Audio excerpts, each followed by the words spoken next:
Rebonjour à tous et je vais continuer un peu dans l'énumération des personnes. Monsieur Perron, vous connaissez quand même beaucoup de monde. Vous êtes une figure qui est soi-disant à dénoncer des vérités du côté de la résistance. J'attends toujours votre appel. Et encore, le général Coustou avait pris contact aussi avec vous pour dire que c'était important qu'on se parle. Monsieur Perron, pourquoi est-ce que vous n'avez jamais repris contact avec moi?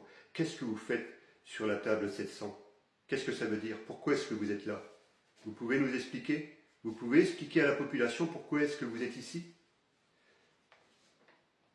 Sans parler de Louis Fouché, enfin vous aurez toute la liste, je ne vais pas les prendre tous en détail. Astrude Stuckelberger, que j'ai rencontré à Genève, qu'on a discuté, je pense, plus d'une heure et demie. Quelqu'un que j'ai découvert d'extrêmement merveilleux. J'attends ton appel, Astrid. Il y a des gens qui t'ont relancé, théoriquement, et que j'ai envoyé des messages. J'ai oublié de prendre tes coordonnées. J'ai jamais eu de nouvelles. Qu'est-ce que tu fais sur cette table 700? Le titre, c'est la complosphère française est homogène. Infection par la table des 700. Et on voit des gens dedans, comme Jean Lassalle, comme tous ces gens-là, qui sont et francs-maçons et table 700. Pourquoi est-ce que vous avez besoin d'être dans une caste? Pourquoi est-ce que vous avez besoin de faire des secrets? Pourquoi est-ce que vous avez besoin de cacher des choses? Expliquez ça à la population. Parce que tôt ou tard, c'est trop tard maintenant. C'est trop tard. Toute la population va savoir exactement qui vous êtes. Et comment ça se fait qu'il y a des maillages avec le gouvernement? La loi Laglaise, c'est vous qui l'avez faite, apparemment, d'après le rapport, c'est pas moi. C'est des gens qui ont fait des recherches minutieuses, qui ont remonté tous les liens, jusqu'en haut, dans toutes les structures. La loi Laglaise, sur le foncier. Mais comment vous pouvez faire ça? Comment vous pouvez faire des choses comme ça sur les fonciers agricoles et sur les fonciers des propriétés privées et des propriétaires privés? Mais comment est-ce que vous pouvez faire ça? Comment est-ce que vous pouvez faire croire que vous êtes du côté de la population, que vous êtes du côté des propriétaires, que vous êtes du côté des agriculteurs et que vous faites des choses comme ça?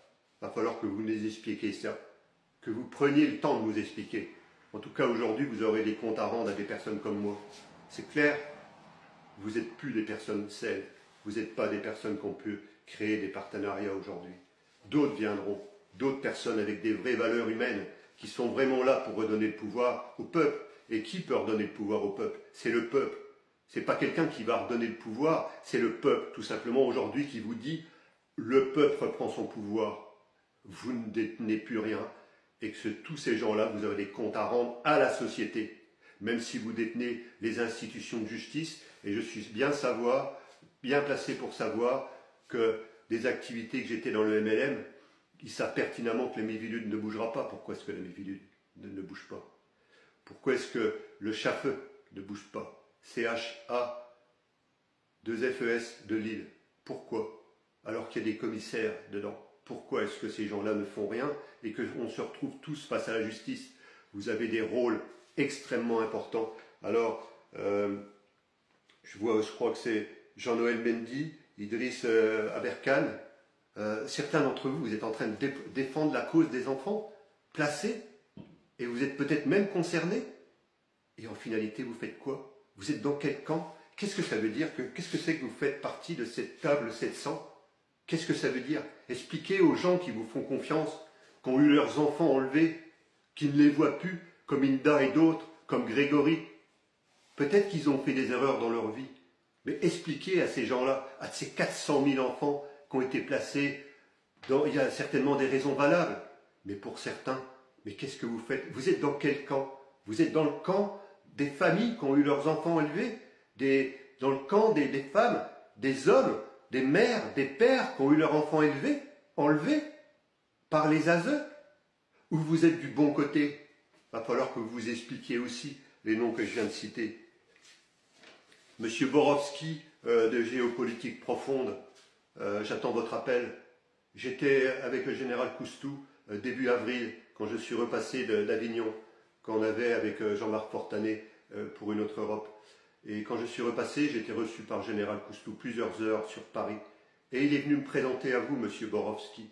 Il vous a dit de prendre contact avec moi. Alors je sais qu'il est en contact avec vous, mais monsieur Borowski, pourquoi est-ce que je n'ai pas eu de nouvelles de vous? Qu'est-ce qui se passe? C'est quoi le problème? Pourquoi il y a un agriculteur qui est passé, un agriculteur qui a été mis en avant dans le centre de la France, par là. Pourquoi est-ce qu'il a été mis en avant et que des personnes... Oui, je dérange. Ah oui, je vous dérange, bien sûr. Ah oui, d'accord, j'avais pas compris ça. Je suis quelqu'un qui vous dérange extrêmement. C'est pour ça qu'aucun d'entre vous ne donne plus signe de vie quand j'ai pris contact avec vous. Parce que vous savez que je suis quelqu'un qui, en général, a de la réussite dans ce qu'il fait et qui est suivi par beaucoup de monde. Donc je suis dérangeant pour ce que vous avez, pour ce que vous faites. Sans parler de M. Berkoff, que en 2023, M. Berkoff, vous vous souvenez, à Arras, on était invité par Florian Philippot pour prendre la parole à Arras. Je suis venu des Ardennes, je suis remonté à Paris, 250 km de chez moi à Paris. Et de Paris, je suis remonté. On est remonté avec une amie qui se reconnaîtra. Et on est remonté à Arras, il y a quelqu'un qui devait nous attendre au train. On attend toujours. Je suis allé voir ton père, Florian Philippot. On devait prendre la parole. Je suis allé voir ton père, Daniel. Et j'ai échangé avec lui. Et tu es arrivé, c'est tout juste si tu m'as dit bonjour. Parce que c'est quoi le problème? Ah oui, ben Noël ne peut pas prendre la parole. Ben oui, c'est dérangeant ce qu'il dit. Hein. Je suis désolé, je vais te dire une chose, Florian. J'ai déjà pris la parole dans tes groupes. Et j'ai permis à des gens, des patriotes, de venir prendre la parole dans mes groupes et dans mes réunions. Tu comprends? Donc là, qu'est-ce qu'il en est de ça, Monsieur Berkoff? Vous vous souvenez de moi? Vous vous souvenez de moi, Noël Lapierre, MPI 7? J'attends toujours de vos nouvelles. Vous êtes dans quel camp? Vous êtes vraiment du côté de la population? Comment ça se fait que vous êtes en contact avec cette caste, avec cette table 700 et la franc-maçonnerie? Qu'est-ce que vous pouvez dire aux gens qui vous suivent par rapport à la franc-maçonnerie? Alors peut-être qu'aujourd'hui, il y a des gens qui vont m'en vouloir parmi ces personnes-là. Mais aujourd'hui, à un moment donné, il faut bien que quelqu'un dise les vérités. Il faut bien que quelqu'un dise ce qu'il est. Moi, je ne suis pas là pour détruire cette société-là. J'étais prêt à la construire avec des personnes comme vous. Mais vous jouez double jeu. Vous jouez double jeu. Et surtout, vous jouez un jeu dangereux.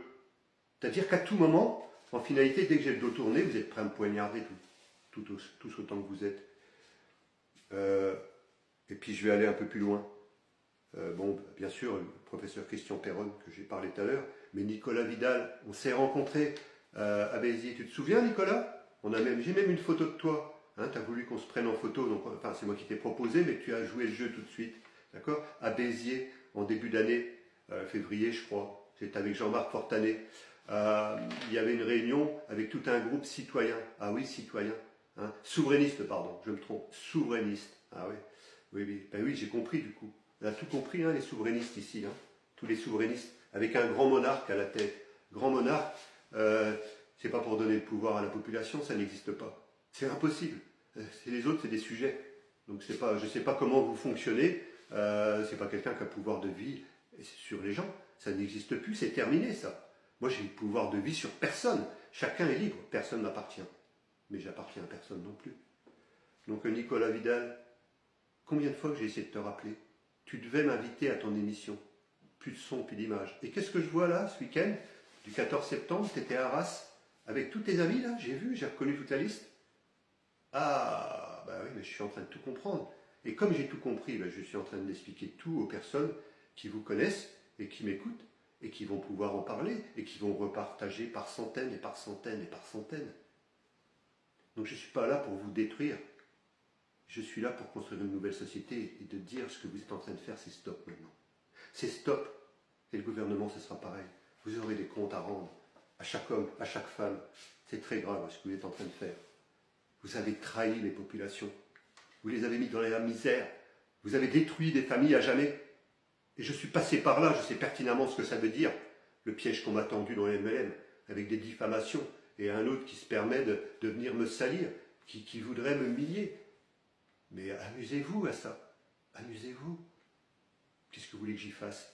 Si vous êtes arrivé si bas que ça, je ne vous diffame pas, je dénonce seulement des vérités, moi. C'est une grosse différence. Et c'est des vérités qui sont contre la population, qui sont dangereuses, ce que vous faites pour la population. C'est pour ça que ces vérités-là, il faut les dire. Et puis je vais aller un peu plus loin, au congrès de Place d'Armes, fin 2023, où j'ai pu interviewer Philippe Murer. Mais Philippe Murer, mais qu'est-ce que tu as à voir avec ça? Tu viens de créer un nouveau parti, là? Tout juste l'autre jour, tu t'es pas fichu de moi, on mélange pas les torchons et les serviettes. Oui, moi j'ai des personnalités. J'ai Sébastien Béraud qui nous a rejoints. Ah ouais, ah oui, puis moi il y a des personnalités que... Enfin vous, il y a des personnalités, vous dites, ah oui, oui d'accord, vous des personnalités. Vous essayez toujours de récupérer quelqu'un de l'armée dans vos groupes, et toujours quelqu'un comme un agriculteur. Et donc, qu'est-ce que ça veut dire ça? J'ai eu son bras droit, Sébastien, il m'a dit qu'il n'était pas au courant. Mais vous jouez à quoi? Vous voulez récupérer, dès qu'une personne émerge, vous voulez la récupérer? Et moi, vous allez me faire quoi? Vous allez me faire quoi, moi? Parce qu'aucun de vous a réussi à me récupérer. Pourquoi? Mais je ne suis pas achetable. On ne peut pas me faire chanter. Et ceux qui ont essayé de me faire chanter, ils ne connaissaient pas toute l'histoire. J'ai toutes les preuves contraires, avec des mensonges derrière, et une qui a été piégée. Alors aujourd'hui, je suis clair et droit dans mes bottes. Je vais seulement parler dans la suivante d'un autre